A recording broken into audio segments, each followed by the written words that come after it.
Me llamo Roberto Mendoza y durante mucho tiempo creí que la vida no se rompía de golpe, sino que se iba agrietando lento, como una pared vieja que aguanta temblores sin que nadie se dé cuenta. Me equivoqué. La vida sí puede romperse de golpe. La mía se rompió una tarde de agosto, cuando el teléfono sonó y la voz del otro lado no supo cómo decirme que María, mi esposa, ya no iba a volver. Todavía recuerdo el olor a grasa y metal del taller donde trabajaba. Recuerdo la luz blanca del foco temblando sobre mi cabeza, y el sonido de una llave inglesa golpeando el suelo porque mis manos dejaron de obedecerme.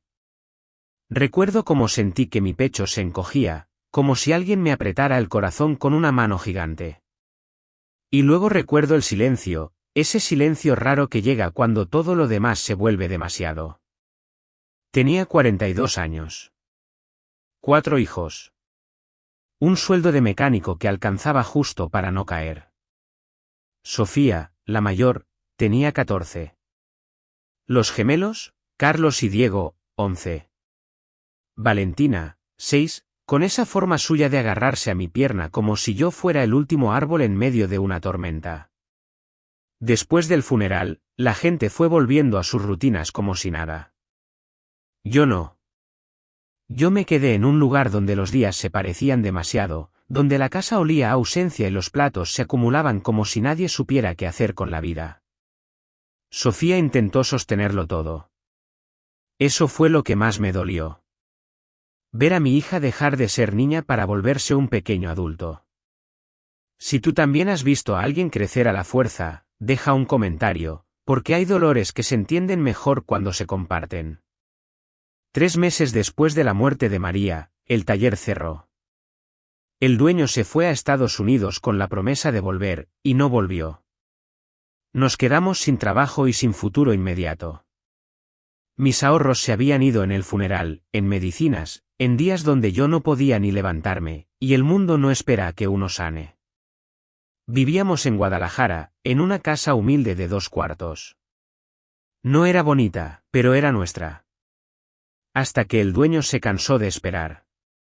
Un papel pegado en la puerta, un aviso de desalojo, una fecha marcada como sentencia. 3 meses de renta atrasada. 4 días para irme. Esa noche no cené. Les serví a los niños, fingí que no tenía hambre, y cuando se durmieron me senté en la mesa con el papel frente a mí. Miré el techo y pensé en María. Pensé en el auto viejo que era de ella, un Suru 2005, y pensé en venderlo. Pero no podía. No porque fuera un carro, sino porque era lo último que todavía olía a ella si uno cerraba los ojos y respiraba profundo. Cuando uno se queda sin opciones, el cerebro empieza a buscar puertas donde antes no veía ni paredes. Recordé a mi hermano Joaquín, en Tlaxcala. Recordé una llamada vieja donde me habló de tierras baratas en la sierra. Terrenos que nadie quería. Lugares donde una familia podía construir con sus manos y cultivar lo que pudiera. En ese momento me sonó a locura. Esa noche, con el papel del desalojo, me sonó a salvación. Compré 5 boletos de autobús con lo último que me quedaba. Jueves por la noche. Nos íbamos un día antes de que nos sacaran. No se lo dije a los niños hasta que no tuve los boletos en la mano. Sofía lo supo por mi cara.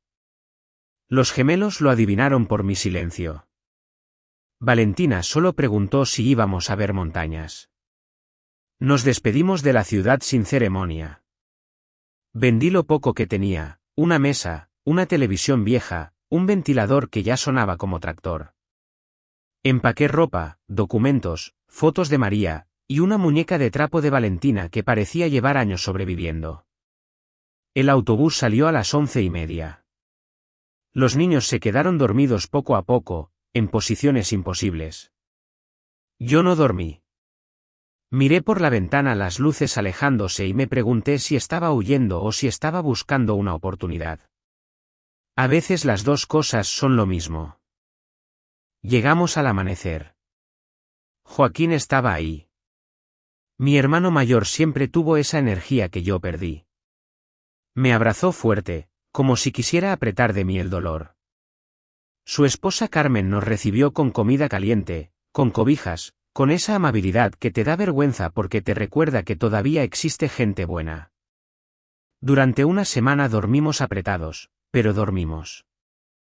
Los niños rieron otra vez, aunque fuera poquito.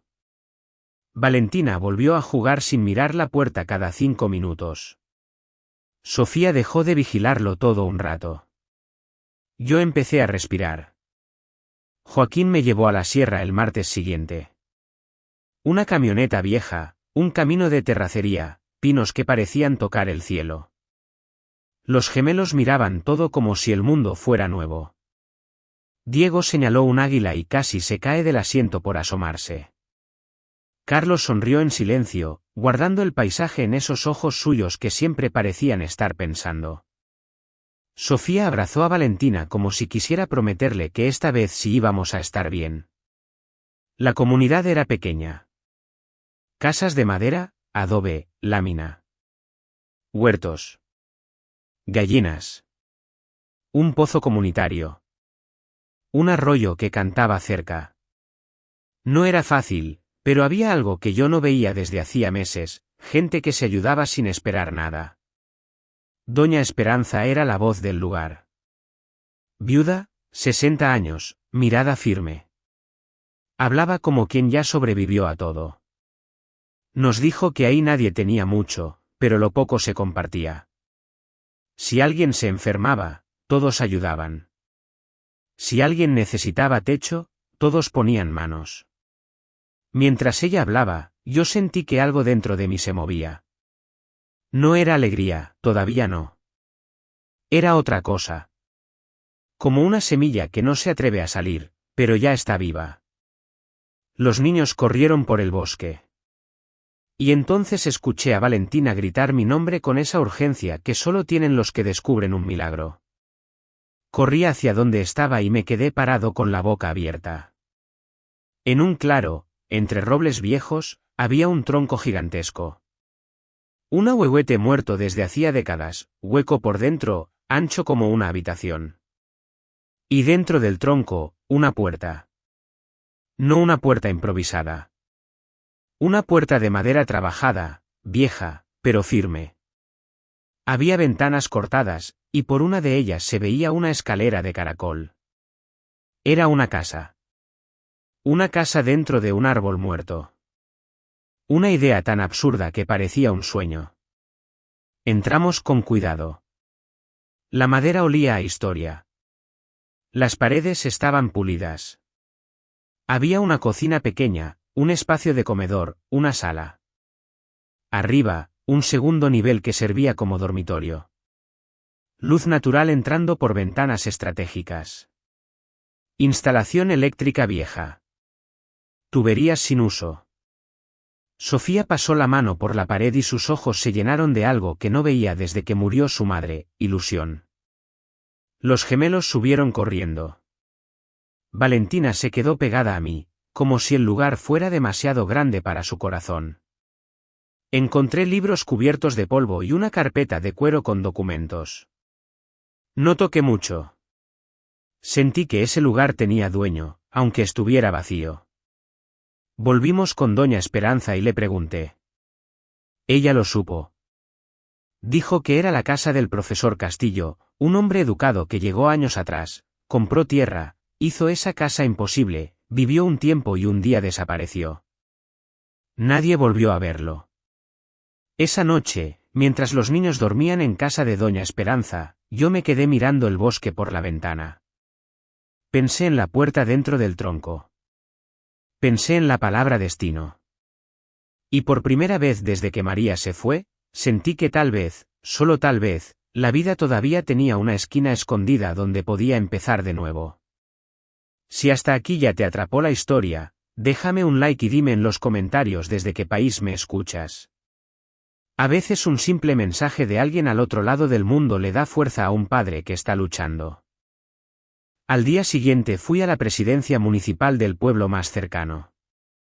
No sabía ni cómo pedir lo que buscaba sin sonar como un loco. Llegué con mis botas llenas de polvo, mi camisa sencilla, y la cara de alguien que no tiene nada que perder. Una secretaria llamada doña Leticia me escuchó con atención. Cuando dije el nombre profesor Alejandro Castillo, ella levantó las cejas como si le hubieran mencionado a alguien importante. Buscó en archivos viejos y sacó una carpeta polvorienta. Ahí estaba. Terreno comprado legalmente, 2,5 hectáreas. Pagado en efectivo. Todo en regla. Impuestos prediales pagados hasta 2019. Desde entonces, nada. Pregunté qué pasaba con una propiedad abandonada. Me explicó que podía declararse en abandono, pero era un proceso. También me dijo cuánto se debía de impuestos, una cifra que me hizo sudar. Para mí era mucho. Para el mundo, era nada. Regresé al tronco con Sofía. Decidí que ella debía saber la verdad, porque ya cargaba demasiado como para que yo le escondiera cosas. Exploramos con más calma. La carpeta de cuero tenía diplomas, cartas, certificados. El profesor no era cualquier persona. Tenía maestrías, reconocimientos, fotografías en excavaciones. En una foto aparecía en ruinas mayas, con fecha escrita atrás. Marzo de 2020. Eso me heló un poco. Su desaparición no era tan lejana como yo imaginaba. Encontramos un cuaderno, un diario de trabajo. Las últimas entradas eran de abril de 2020. Una frase se me quedó clavada: todo está seguro en el lugar especial. Si algo me pasa, espero que alguien digno encuentre este tesoro y le dé el uso correcto.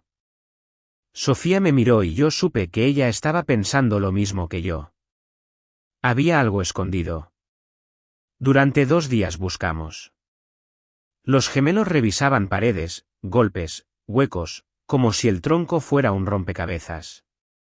Diego estaba convencido de que había un pasadizo secreto. Carlos era más paciente, observaba, tocaba, escuchaba. Valentina jugaba alrededor de las raíces, como si el lugar fuera su patio.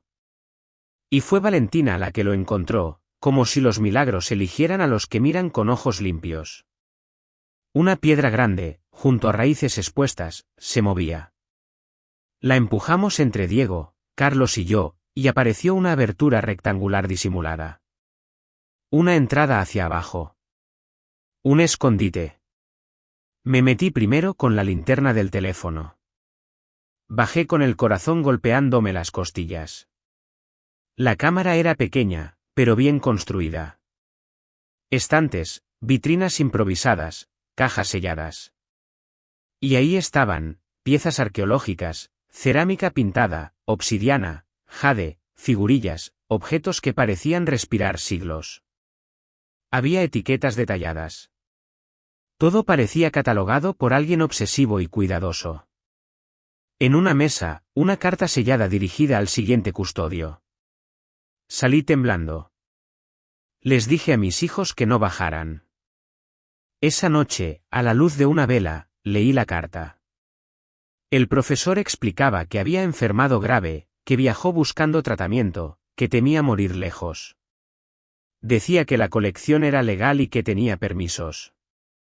Pedía que se usara su valor para algo bueno. Pedía que cuidaran su casa del árbol. Que mantuvieran su memoria viva. Lloré en silencio. No por las piezas. Por lo que significaba que un hombre que no me conocía hubiera dejado su vida de trabajo esperando que alguien digno apareciera. Y yo, un viudo sin techo, de pronto estaba parado frente a una decisión que podía cambiarlo todo. Joaquín volvió el fin de semana. Le conté. Se quedó mudo. Luego dijo que si era legal y auténtico, eso valía una fortuna. A mí la palabra fortuna me sonó peligrosa.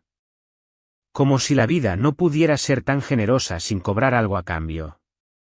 Decidí hacer las cosas bien. Fui a Tlaxcala, consulté a un abogado, el licenciado Raúl Herrera. Hombre serio, barba gris, ojos de quien ha visto mentiras y verdades con el mismo rostro. Me explicó que podía intentar un proceso de prescripción, pero primero había que confirmar si el profesor vivía o no. También me dijo que mover piezas sin claridad podía meterme en problemas. Luego fui con un experto, el profesor Esteban Morales en la universidad.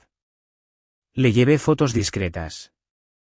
Su reacción fue, demasiado. Dijo que algunas piezas, si eran auténticas, valían decenas de miles. Tal vez más. Necesitaba verlas en persona, pero las fotos eran prometedoras. Regresé a la comunidad con la cabeza girando.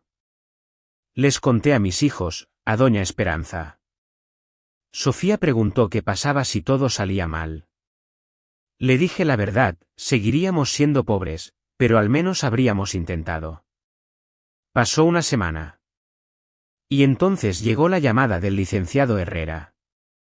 El profesor Alejandro Castillo había muerto en mayo de 2020 en Guatemala, recibiendo tratamiento contra el cáncer. Sentí tristeza por un hombre que no conocí. Y alivio porque la propiedad parecía más libre. Pero el licenciado dijo algo que me cortó el aire. Había un sobrino. Mauricio Castillo. Vivía en Ciudad de México. Empresario. Y ya estaba reclamando la herencia. Pregunté si eso significaba que todo estaba perdido. El licenciado dijo que no necesariamente, pero que se complicaba. Me advirtió que Mauricio no tenía buena reputación, que había escándalos financieros, acusaciones, malas historias. Esa noche no dormí. Me senté afuera, mirando estrellas que parecían demasiado tranquilas para lo que yo sentía. Y entonces entendí que la casa del tronco no era un regalo. Era una prueba. Una oportunidad con dientes. Decidí ir a Ciudad de México a ver a Mauricio. No para pelear como macho tonto, sino para entender con quién trataba. Su oficina estaba en Polanco. Todo olía a dinero. Piso brillante, arte caro, vistas enormes. Yo me sentía como un tornillo perdido en un motor ajeno. Mauricio era corpulento, traje impecable, sonrisa que no llegaba a los ojos. Me habló como si yo fuera un accidente. Dijo que la propiedad era suya por herencia. Dijo que sabía de la colección.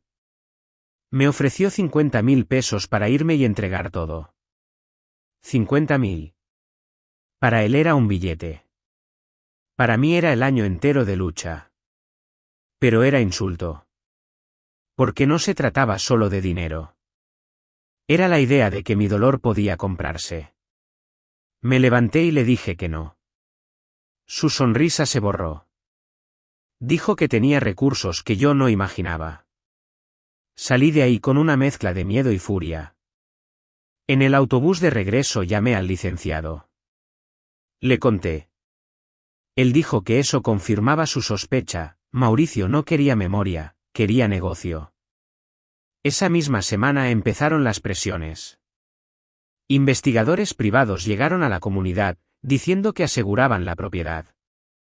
Revisaban el tronco, miraban cada rincón. Yo sentía que tarde o temprano encontrarían la cámara secreta. Esa noche, con ayuda de Joaquín y don Ramiro Herrera, movimos las piezas más valiosas a un granero abandonado de los Herrera. Fue arriesgado, pero necesario. No iba a permitir que un depredador se llevara todo como si fuera dueño del mundo. Luego vinieron las demandas. Invasión. Robo. Amenazas veladas.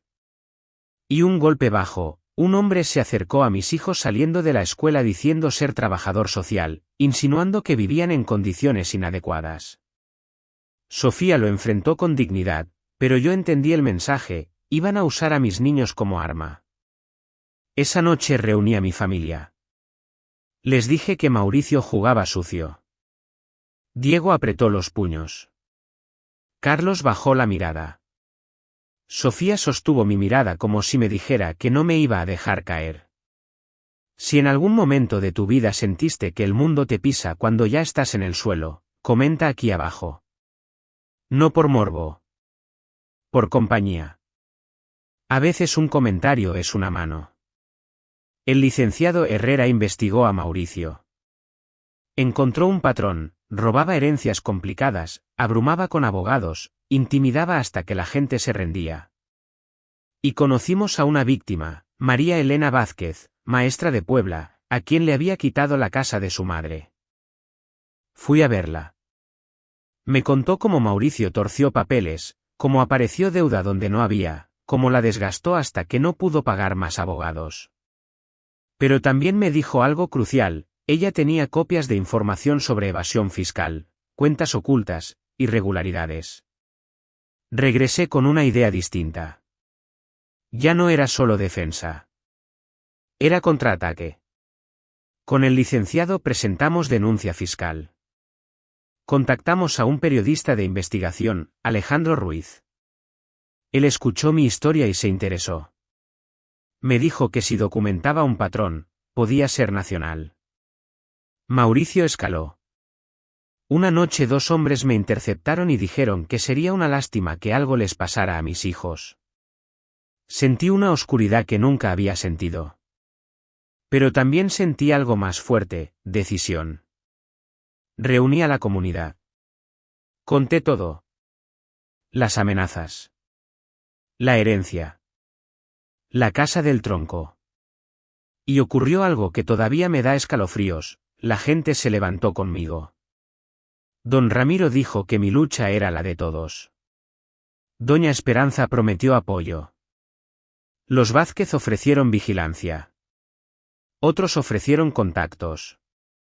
Luego Alejandro Ruiz llamó con una bomba. Tenía evidencia de que Mauricio usaba documentos falsificados para reclamar herencias. Tenía pruebas de que no era sobrino real del profesor. Tenía un empleado dispuesto a testificar, Fernando Guerrero, ex trabajador del bufete de Mauricio. Fuimos a Ciudad de México a revisar todo. Vi actas falsificadas, registros alterados, una red entera. El periodista dijo que esto iba más allá. 12 casos. Tal vez más. Y entonces, en medio de esa reunión, me llamó Doña Esperanza. Mauricio había llegado a la comunidad con una orden falsa para desalojar a todos. No solo a mí. Traía camiones. Hombres. Intimidación. Regresamos rápido. Y lo que vi me marcó. Don Ramiro, 65 años, parado frente a los camiones con una escopeta de caza. Decenas de vecinos rodeando a los hombres de Mauricio. Periodistas locales grabando. Radio transmitiendo. Mauricio gritaba que era su propiedad. Don Ramiro respondió que también había derechos humanos. Yo me acerqué y vi en los ojos de Mauricio una grieta: no esperaba que la comunidad se uniera. No esperaba cámaras. No esperaba que yo volviera con documentos en mano. Le mostré copias. El licenciado habló de fraude. Alejandro Ruiz lo encaró como periodista. La multitud murmuró. Mauricio empezó a retroceder.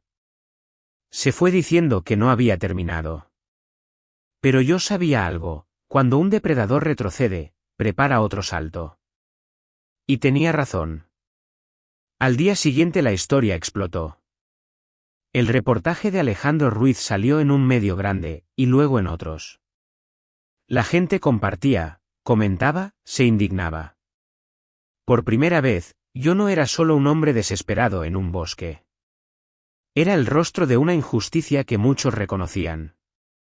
Las llamadas llegaron como lluvia. Programas de radio, televisión, periódicos. Yo no quería fama. Quería paz. Pero entendí que la luz pública era lo único que podía frenar a un tipo como Mauricio. A las 10 de la mañana, Doña Esperanza me mostró un vídeo. Mauricio daba conferencia de prensa. Dijo que yo era un invasor y saqueador. Dijo que robé artefactos. Y soltó una bomba que me dejó frío: aseguró que la casa del tronco estaba en patrimonio natural protegido, un ahuehuete bajo ley federal, y que mi ocupación era delito. En horas llegaron agentes federales con órdenes de cateo. Inspeccionaron, preguntaron, tomaron fotos. Confiscaron algunas piezas que no habíamos movido. Yo sentí que todo se derrumbaba. Pero entonces recordé la carta del profesor. Los permisos. Los documentos. Los entregué. El agente los revisó y su expresión cambió. Dijo que parecían legítimos. Que la colección podía ser legal. Lo del árbol era más complicado. El agente explicó que si la construcción era anterior a ciertas leyes, podía estar exenta. Yo recordaba haber visto documentos que sugerían que el profesor ya tenía la casa desde mucho antes, y que incluso el tronco llevaba décadas muerto. Había que comprobar fechas. En medio de ese caos, recibí una llamada de Fernando Guerrero. Dijo que Mauricio estaba desesperado. Que planeaba incendiar la casa del tronco para destruir evidencia y culparme. Que estaba hablando con criminales, ofreciendo dinero. Sentí que el suelo se movía. Quemar la casa no era solo destruir madera. Era intentar borrar historia, justicia y nuestro hogar. Y si eso pasaba con alguien adentro, podía ser tragedia. Llamé al licenciado Herrera y a Alejandro Ruiz. El periodista dijo que tenía contactos federales y que podía montarse una trampa. Una operación para capturar a Mauricio intentando destruir evidencia. Reuní a la comunidad. Les dije lo que venía. Nadie dudó. Don Ramiro levantó la escopeta como si levantara un juramento. Los Vázquez ofrecieron experiencia de vigilancia. Los Herrera conocían senderos ocultos. Doña Esperanza llamó a contactos de derechos humanos. Mis hijos estaban en Tlaxcala con Joaquín. Me dolía tenerlos lejos, pero prefería el dolor de la distancia que el dolor de una tragedia irreversible. La noche del plan llegó con luna nueva. Oscuridad densa. Silencio que parecía escuchar. Los agentes federales se colocaron en el bosque, sin luces, con radios bajos. Instalaron cámaras ocultas apuntando a la base del tronco y al sendero principal. Yo estaba escondido detrás de un montón de leña, con el corazón en la garganta. No era valentía. Era necesidad. Cuando un hombre ya perdió lo más sagrado una vez, aprende que el miedo no sirve si no te mueve a actuar. A las 11:45, don Ramiro dio la señal, 3 destellos de linterna. Llegaban. Vi sombras acercándose. 4 hombres con linternas. Y ahí estaba Mauricio, vestido de negro, una mochila al hombro. Se movía con prisa, como quien ya tiene ensayado el crimen. Escuché murmullos. Uno de sus hombres preguntó si estaba seguro. Mauricio respondió que al quemar la casa se borraría evidencia. Dijo que campesinos ignorantes no podrían vigilar nada. Esa frase me quemó más que la gasolina que sacó de su mochila. Cuando roció combustible alrededor de la base del tronco, el olor se metió en la nariz como amenaza. Yo quería correr, detenerlo, gritar. Pero el comandante me había dicho que necesitaban el acto completo, intento de incendio claro, para que no hubiera escape legal. Mauricio sacó un encendedor. Se inclinó. Y en ese instante, el bosque se encendió de luz artificial. Policía Federal, al suelo. Luces potentes desde varias direcciones. Agentes rodeando. Armas apuntando. Mauricio quedó congelado con el encendedor en la mano. Sus hombres tiraron las armas. Uno intentó correr, pero don Ramiro salió de entre los árboles y le bloqueó el paso con la escopeta. No hubo disparos. No hizo falta. La determinación de un viejo campesino fue muro. Esposaron a Mauricio. El comandante anunció cargos, intento de incendio, destrucción de evidencia, conspiración. Alejandro Ruiz grababa todo. Fernando Guerrero estaba ahí, temblando, pero con la mirada firme de quien decide dejar de ser cómplice. Yo salí de mi escondite y caminé hacia Mauricio. Lo vi de cerca, sin su oficina, sin sus abogados, sin su traje. Solo un hombre asustado, atrapado en su propia soberbia. Me miró como si no entendiera. Yo entendí todo. Había subestimado a la gente. Había creído que el dinero lo hacía invencible. Esa noche aprendió que una comunidad unida puede ser más fuerte que cualquier cuenta bancaria. Cuando se lo llevaron, el bosque respiró. La comunidad salió de sus escondites, algunos llorando, otros riendo nerviosos. Doña Esperanza me abrazó y dijo que no solo salvé a mi familia, también evité que otras familias sufrieran lo mismo. Las semanas siguientes fueron largas, llenas de papeles, declaraciones, entrevistas. Los agentes revisaron la información de Mauricio y encontraron evidencia de muchos fraudes. Las víctimas empezaron a aparecer. Historias similares, heridas parecidas. La colección del profesor fue confirmada como legal. Los permisos, los registros, todo. La Casa del Tronco resultó ser anterior a leyes modernas de protección, y se estableció un plan de conservación para mantenerla como patrimonio comunitario, no como botín de nadie. Con el licenciado, inicié el proceso para regularizar la propiedad. Pagué impuestos atrasados con dinero que obtuve de manera legal vendiendo algunas piezas menores a instituciones legítimas. No quise vender todo. No por avaricia, sino por respeto. El profesor había amado la historia. Yo no iba a convertir su vida en un mercado negro. Los museos se interesaron. Expertos vinieron. Algunas piezas se exhibieron con el nombre del profesor como coleccionista y con un reconocimiento a la comunidad que las protegió. Ese fue el punto, proteger, no saquear. Cuando mis hijos volvieron, vi cómo la Casa del Tronco los abrazaba de otra manera. Sofía caminó despacio, tocando la pared con cuidado, como si tocara un milagro frágil. Carlos miró las vigas, pensando en cómo reforzarlas. Diego corrió por el perímetro como guardián, diciendo que el bosque era nuestro y que nadie lo iba a dañar.